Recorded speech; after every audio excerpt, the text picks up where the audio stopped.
আসসালামু আলাইকুম প্রিয় দর্শক কেমন আছেন? আশা করি আল্লাহর রহমতে সবাই ভালো আছেন। তো মিমিস কুকিং থেকে আমি আজকে আপনাদের সাথে শেয়ার করব চিকেন ভুনা। তো আপনারা যদি এভাবে চিকেন ভুনা করেন দেখবেন খেতে অবশ্যই অনেক ভালো লাগবে। তো আশা করি ভিডিওটি না টেনে পুরো ভিডিওটি দেখবেন আর দেখার শুরুতে প্লিজ একটা লাইক দিয়ে দিবেন।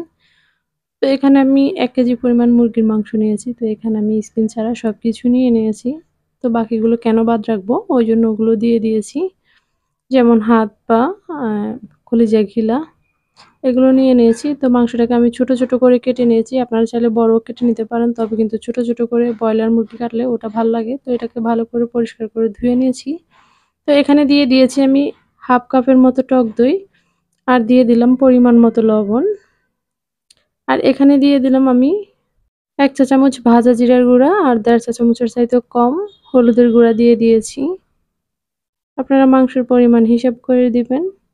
আর এখানে দিয়ে দিলাম ১ চা চামচ মরিচের গুঁড়া। ঝাল আপনারা যেমনটা খেতে পছন্দ করেন ওরকমটা দিবেন। তো বাকি মসলা ছাড়া আমি এখানে মাংসগুলো ভালো করে হলুদ মরিচের সাথে মেখে নিব। তো যারা আজকে আমার ভিডিওটা ১ম ভিজিট করেছেন প্লিজ লাইক দিয়ে পুরো ভিডিওটা কন্টিনিউ করবেন। আর যদি ভালো লাগে তাহলে চ্যানেলটা সাবস্ক্রাইব করে বন্ধু হয়ে পাশে থেকে যেতে পারেন। তো চিকেনের মাংসটা আমি মেখে ০.৫ ঘন্টার জন্য রেখে দিব। একেবারে যদি সময়ও না থাকে ১০ মিনিট হলেও রেখে দিবেন। তো এখন এখানে আমি ফ্রাই প্যানে দিয়ে দিব পরিমাণ মতো তেল। আর এখানে দিয়ে দিয়েছি ২ টো তেজপাতা, ৪ টা এলাচ, ৩ টুকরো দারচিনি। এটাকে একটু থেতলে একটু তেলের সাথে ভেজে নেব। তেলের সাথে মশলাটা ভেজে নিলে সুন্দর একটা ফ্লেভার আসে। আর এখানে হাতের মুঠের একেবারে ঠাসা মুঠের ১ মুঠ আমি পেঁয়াজ কুচি দিয়ে দিয়েছি। আর পেঁয়াজটা একটু ব্রাউন কালার হওয়া পর্যন্ত ভেজে নিব। একটু সময় করে নিয়ে ভাজতে হবে। তো এখন এখানে দিয়ে দিব আমি ১ চা চামচ চিনি। চিনিটা দিলে একটু মিষ্টি, মিষ্টি খেতে ভালো লাগবে। আপনারা একবার হলেও এভাবে রান্না করবেন। তখন বুঝতে পারবেন এই চিকেন রান্নাটা কতটা টেস্ট সাধারণ অন্যরকম। সবসময় যেভাবে বাসায় রান্না করেন তার চেয়ে কিন্তু এটার টেস্টটা কিন্তু অন্যরকম। তো এখন এই যে দেখতেই পাচ্ছেন পেঁয়াজের কালারটা একটু ব্রাউন হয়ে গেছে। তো এখন এখানে দিয়ে দিয়েছি আমি ১ চা চামচ জিরা বাটা। আর দিয়ে দিয়েছি এখানে ২ চা চামচ পেঁয়াজ রসুন বাটা। আমি কিন্তু সবসময় পেঁয়াজ রসুন একসাথেই বেটে রাখি। তো এখন এখানে আমি দিয়ে দিব একটু পানি। যে বাটিতে দই ছিল ওই দইয়ের বাটিতে পানি দিয়ে আমি দিয়ে দিয়েছি। এখন একটু নাড়াচাড়া করার পর এখানে দিয়ে দিব আমি ১ চা চামচ আদা বাটা। আপনারা চাইলে তেলের সাথেও ভেজে নিতে পারেন, আবার চাইলে এভাবেও দিতে পারেন। এই মসলাটাকে আমি পানিটা শুকিয়ে তেল বাইর হওয়া পর্যন্ত আমি কষিয়ে নেব। তো আপনারা সাথে থেকে দেখতেই থাকুন। আর প্লিজ আপনাদের কাছে একটাই রিকোয়েস্ট রইলো, আপনারা ভিডিওটি স্কিপ না করে দেখবেন। তো এই যে দেখতেই পাচ্ছেন পানিটা কিন্তু শুকিয়ে গেছে আর মসলা থেকে তেল বের হয়ে গেছে। এখন কিন্তু আমি এখানে চিকেনটা দিয়ে দিব।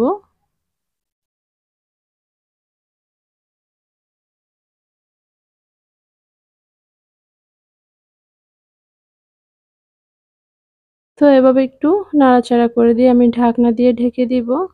আর এখানে দিয়ে দিব আমি ১ চা চামচের চাইতেও কম গরম মসলার গুঁড়া। আর দিয়ে দিলাম ১ চা চামচের চাইতেও কম ধনিয়ার গুঁড়া। দেওয়ার পরে এখন মাংসটা ভালো করে নেড়েচেড়ে আমি ঢাকনা দিয়ে ঢেকে দিলাম।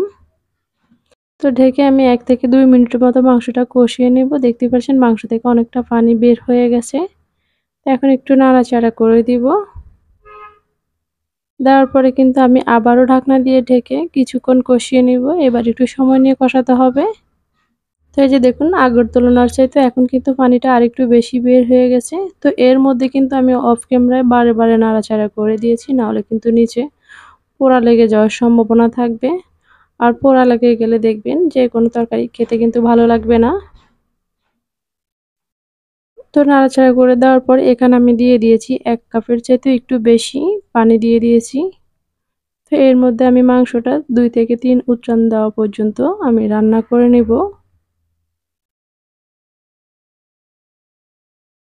আপনারা একবার হলেও এই রান্নাটা বাসায় ট্রাই করবেন। তখন বুঝবেন যে এটা কতটা টেস্ট আর খেতে কতটা ভাল লাগে।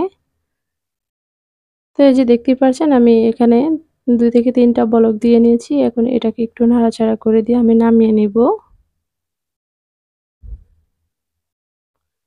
তো নামানোর পরে এখানে কিন্তু আমি তেলের বাগার দিব। তো এখানে দিয়ে দিলাম কিছুটা তেল। এখানে দিয়ে দিব এখন ৩ থেকে ৪ টা শুকনো মরিচ মাছ দিয়ে ফালিয়ে দিব। আর ৩-৪ টা রসুনের কোয়া কুচি করে আর ২ টো পেঁয়াজ কুচি করে এখন এটাকে আমি একটু ব্রাউন কালার হওয়া পর্যন্ত ভেজে নিব। একটু সময় নিয়ে যদি এভাবে রান্না করেন দেখবেন সবাই পছন্দ করবে এই রান্নাটা। তো একটু কালার জন্য এখানে আমি সামান্য ১ চিমটি পরিমাণ মরিচের গুঁড়া দিয়ে দিয়েছি। এটা অপশনাল, আপনারা চাইলে দিতেও পারেন, আবার না চাইলে নাও দিতে পারেন। তো এখন এটা আমি মাংসের মধ্যে ঢেলে দিব। তো ঢেলে দেওয়ার পর এটাকে আমি লো হিটে ৫ থেকে ৬ মিনিট রান্না করে নিব। আপনাদের কাছে একটাই রিকোয়েস্ট রইল, প্লিজ লাইক দিবেন, কমেন্ট করবেন আর বন্ধুদের মাঝে ভিডিওটি শেয়ার করে দিবেন। আপনাদের লাইক, কমেন্ট, শেয়ার আমাকে এগিয়ে নিতেও সাহায্য করবে। তো এই যে দেখতেই পাচ্ছেন ঢাকনা দিয়ে ঢেকে দিয়েছি। তো এভাবে আমি কিন্তু আস্তে, আস্তে লো হিটে রান্না করব। তখন এটার কালারটা কিন্তু অনেকটা চেঞ্জ হয়ে আসবে। তো এই যে দেখুন কালারটা কিন্তু চেঞ্জ হয়ে গেছে। এখন কিন্তু আমি নামিয়ে নিব। এটা লাইটের কালার জন্য বোঝা যায় না।